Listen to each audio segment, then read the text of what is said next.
Ada satu ayat di situ yang sangat mengganjal saya, tolong Bapak jelaskan secara Alkitabiah karena kami ini adalah sangat awam mengenai pengetahuan Alkitab.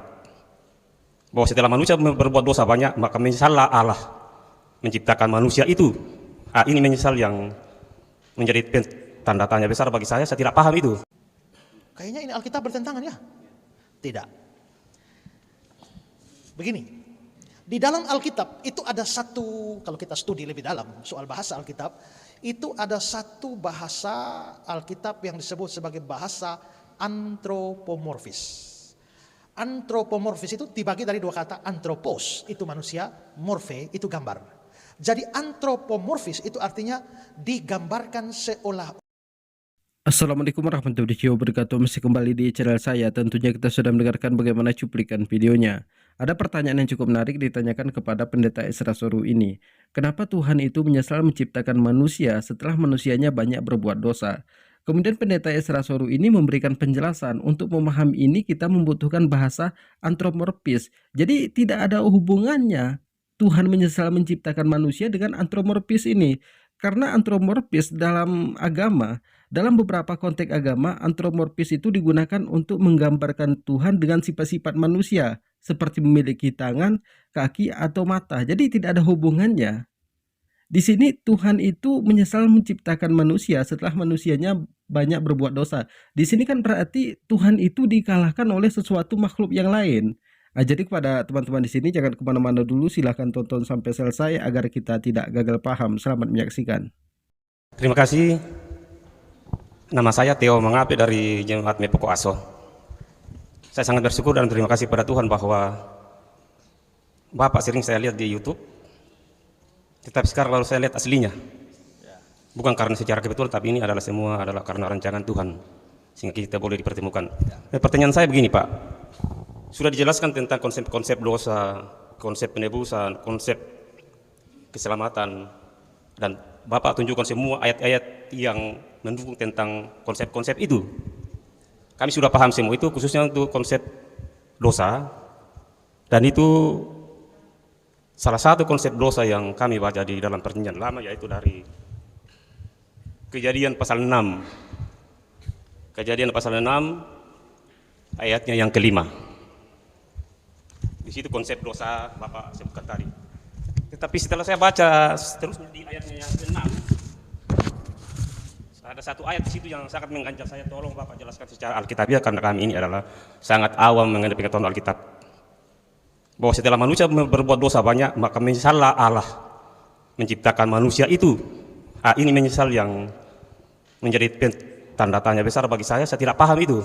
Boleh saya lanjut ayat kedua Pak? Pertanyaan kedua Pak? Satu dulu. Habis saya jawab baru lanjut. Ya, terima kasih Pak. Kita tahan sejenak penjelasan dari pendeta Ezra Soru.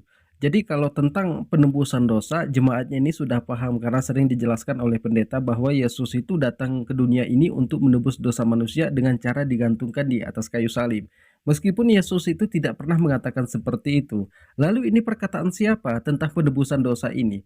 Penebusan dosa ini itu dijelaskan oleh Paulus, bukan Yesus. Seharusnya kalau ketujuan Yesus ke bumi ini untuk menebus dosa manusia, ketika disalibkan Yesus tidak merasa ketakutan. Jadi kepada teman-teman di sini jangan kemana-mana dulu, kita dengarkan bagaimana penjelasan dari pendeta Ezra Soru. Tuhan menyesal. Menurut Kejadian 6 ayat 6, lalu menyesallah Tuhan. Kita aneh ya. Kok Tuhan kok menyesal? Orang yang menyesal itu biasa orang tidak tahu apa yang terjadi di depan. Saya tidak tahu, saya maju. Ternyata kena batunya, saya nyesal. Mana mungkin Tuhan yang Maha Tahu bisa menyesal? Sebelum saya jelaskan itu, mari kita lihat 1 Samuel 15 ayat 11. 1 Samuel 15 ayat 11. Aku menyesal karena aku menjadikan Saul raja. Tuhan menyesal karena Tuhan jadikan Saul raja. Ini kita omong pasal 15 1 Samuel ayat 11, aku menyesal. Sekarang dalam pasal yang sama, lihat ayat 29. 1 Samuel 15 ayat 29. Lagi sang mulia dari Israel tidak berdusta, dan dia tidak tahu menyesal, sebab dia bukan manusia yang harus menyesal.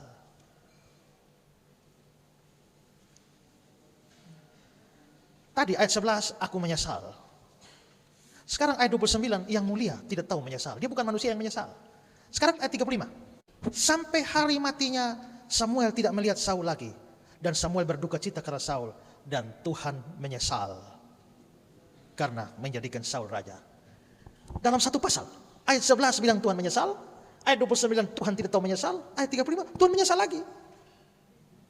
Kayaknya ini Alkitab bertentangan ya? Tidak. Kita tahan sejenak penjelasan dari Pendeta Ezra Soru. Pertanyaannya simpel aja, kenapa Tuhan itu menyesal menciptakan manusia? Berarti kalau Tuhan itu menyesal menciptakan manusia, berarti ada sesuatu yang tidak bisa dikalahkan oleh Tuhan itu. Makanya Tuhan itu menyesal menciptakan manusia. Karena pertanyaan dari jemaatnya, kenapa Tuhan itu menyesal menciptakan manusia setelah manusia itu banyak berbuat dosa? Kemudian kata Pendeta Ezra Soru, di ayat ini menyesal, di ayat sana tidak tahu menyesal, yang di sananya menyesal lagi. Tapi ini katanya tidak bertentangan. Kita dengarkan bagaimana penjelasan dari Pendeta Ezra Soru selanjutnya. Begini, di dalam Alkitab itu ada satu, kalau kita studi lebih dalam soal bahasa Alkitab, itu ada satu bahasa Alkitab yang disebut sebagai bahasa antropomorfis. Antropomorfis itu dibagi dari dua kata, antropos itu manusia, morfe itu gambar. Jadi antropomorfis itu artinya digambarkan seolah-olah manusia. Sekarang, saudara percaya Tuhan Allah itu maha hadir? Apa artinya maha hadir? Hadir di mana-mana. Tuhan ada di langit? Tuhan ada di bumi? Kita sudah mendengarkan bagaimana penjelasan dari Pendeta Ezra Soru. Jadi untuk memahami ini katanya kita membutuhkan bahasa antropomorfis. Apa itu antropomorfis?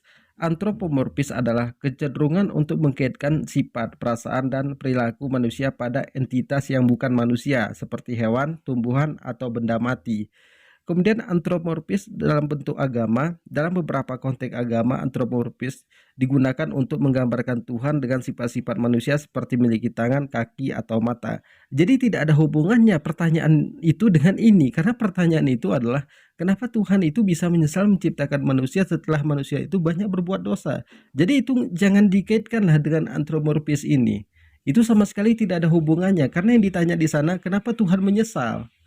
Kemudian kalau kita lihat dari konteks agamanya, dalam beberapa konteks agama, antropomorfis ini digunakan untuk menggambarkan Tuhan dengan sifat-sifat manusia seperti memiliki tangan, kaki, atau mata.